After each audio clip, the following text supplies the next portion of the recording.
Здравствуйте, меня зовут Дмитрий Шатравкин, я ветеринарный врач. Сегодня я постараюсь ответить на вопросы, которые очень часто задают владельцы сельскохозяйственных животных. А именно, чем, каким препаратом лучше всего проводить противопаразитарные обработки. Или, как чаще задают вопрос, чем лучше всего близкогонить животных. И действительно, выбор препаратов антигельминтиков на полках ветеринарных аптек Казахстана сегодня велик. И как среди этого множества подобрать тот препарат, который лучше подойдет вашему животному. К сожалению, не существует универсального препарата, способного убивать сразу все виды паразитов. И чтобы правильно подобрать препарат, нужно понимать, а с каким паразитом или паразитами вы собираетесь бороться. Условно, всех паразитов можно разделить на две большие группы. Это те, кто обитает внутри организма, это эндопаразиты, и те, кто обитает на поверхности тела животного, это эктопаразиты. Эндопаразиты, а конкретно паразитические черви-гельминты, обитают практически во всех внутренних органах. Они обитают в головном мозгу, легких, печени и кишечнике. И здесь гельминты, в свою очередь, делятся на три группы. Нематоды, круглые черви, цистоды, ленточные черви, и трематоды, плоские черви-сосальщики. Зачем это нужно знать? Все просто, чтобы правильно подобрать противопаразитарный препарат. С гельминтами, обитающими во внутренних органах животного, нужно бороться препаратами на основе альбендазола или рикобендазола. Таких препаратов много. Среди этого множества лучше выбирать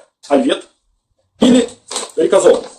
И вот почему данные препараты обладают повышенной биодоступностью и высокой эффективностью в отношении всех трех групп гельминтов. Проще говоря, против всех внутренних паразитов. Любой из этих трех препаратов уничтожает все виды гельминтов во всех внутренних органах. Какой из них подойдет больше, зависит от условий содержания животных.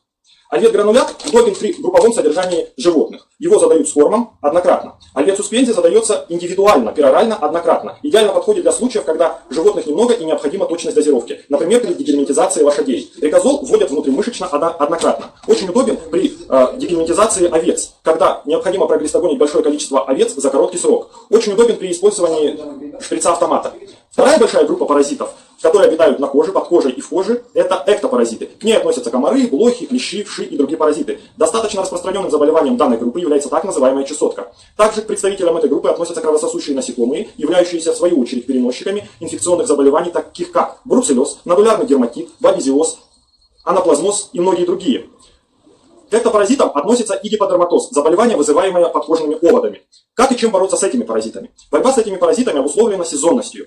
В отличие от гельминтов, активное время комаров, мух и других летающих насекомых приходится на теплое время года. Соответственно, и бороться с ними необходимо в это время года. И здесь, как известно, болезнь легче профилактировать, нежели бороться с ее последствиями. Очень хорошо показал себя на практике препарат циклонид, защитное действие которого длится от 4 до 6 недель. Препарат применяется очень просто, он наносится на спину вдоль позвоночного столба от крестца до холки в дозе 10 мл на взрослую корову или взрослого быка. А что делать с животными, которые уже болеют псориптозом, проще говоря, чесоткой, возбудителем которой является подкожный клещ? Чем лечить? В этом случае необходимо использовать препараты на основе ивермектина или дорамектина. Препаратов на основе ивермектина сегодня очень много, но самым востребованным, безусловно, является препарат ивермек. Ивермек, в отличие от других препаратов на основе ивермектина, имеет водно-дисперсную форму, то есть ивермектин в данном препарате растворен в воде, что повышает его эффективность, он быстро всасывается без болевой реакции и местного раздражения.